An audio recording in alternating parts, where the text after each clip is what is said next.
Good day everyone, my name is Meryl Paraiso from HR and I'm here to share with you our e-learning for performance management cycle. After this video, you will be able to apply the new process of performance management specifically sa pagsagot ng inyong mga PER. We will be explaining this through the following. Una, ano nga ba ang performance management?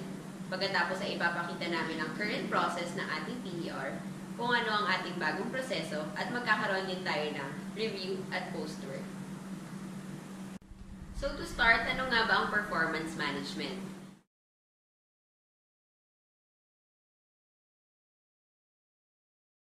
It is a way to assess your job performance and productivity as an employee. Isang magandang halimbawa ay ang pagsagot natin ng PER taon-taon, kung saan natin nakikita how well we perform our jobs. Now, para saan nga ba ang performance management? We have two main reasons why we do this. First is developmental, and second is administrative. Let's go to the developmental goal first. For the leaders, one of their most important role is to develop their employees. Para magawa ito, they need to identify first what are the employees' areas for improvement and challenges when performing their job. This way, they'll know how to address and think of ways to develop their knowledge, attitudes, skills, and habits.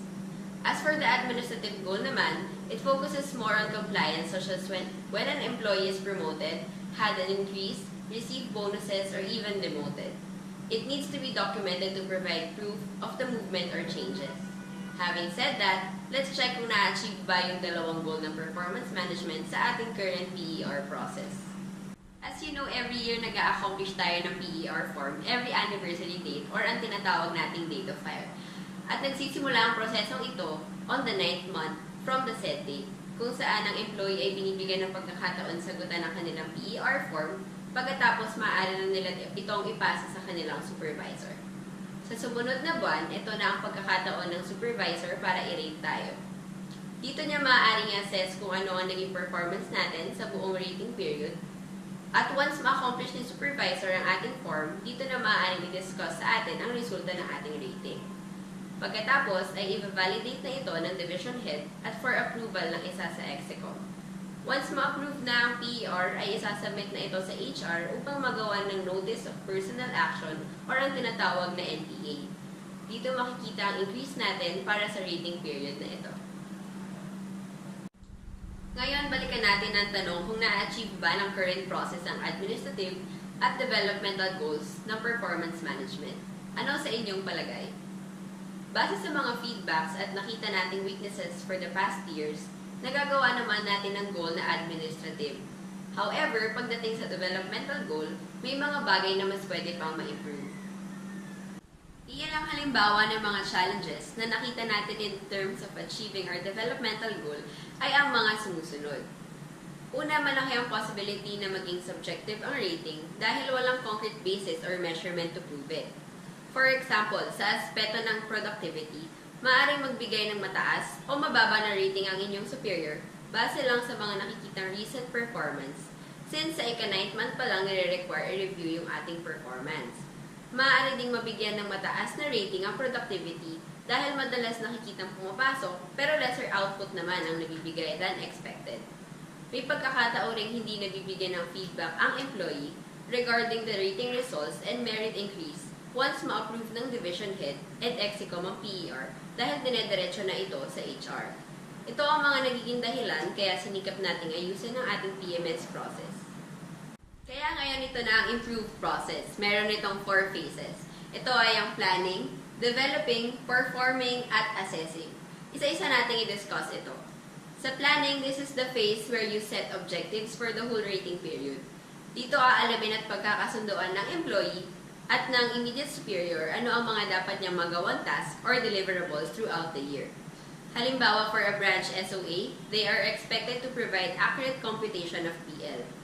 Sa developing naman, this is where our superiors can identify our areas for improvement or the skills we need to learn to do the task or deliverables that are expected from us. Dito rin dinedevelop yung ating mga competencies through trainings, workshops, coaching, mentoring, and the likes.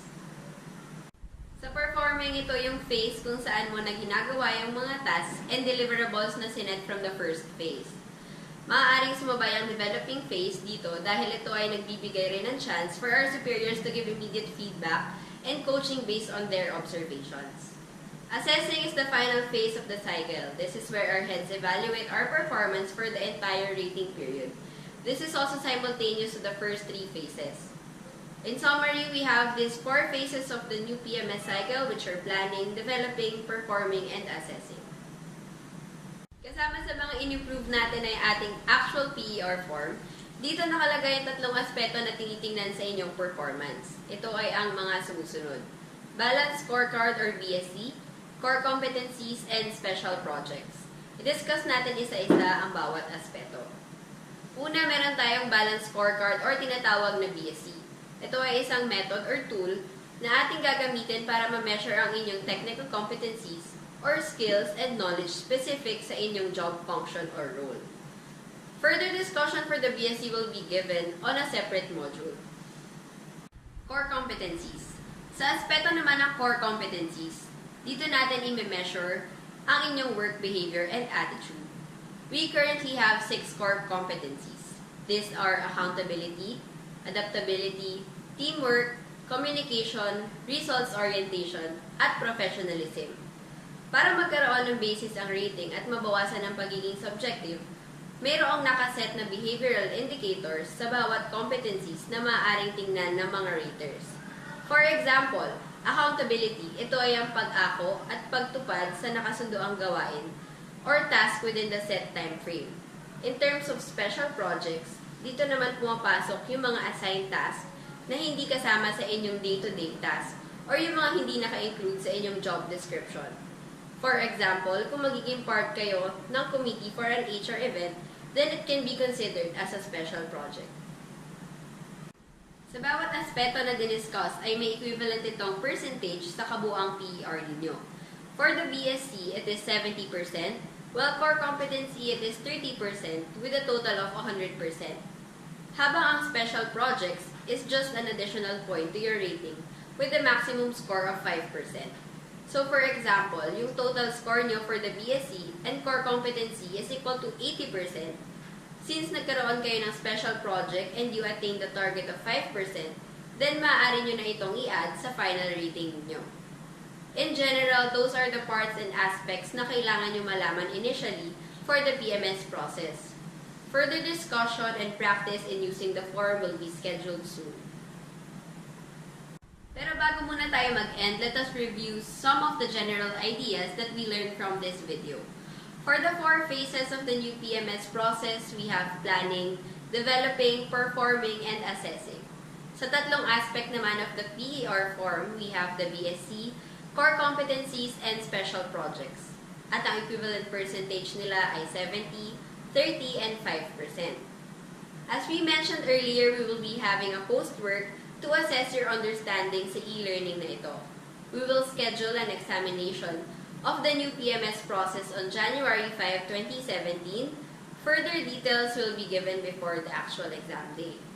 Also, if you have questions, feel free to email or Skype our HR team. We will be pleased to assist you. With that, I hope you learned a lot from this video.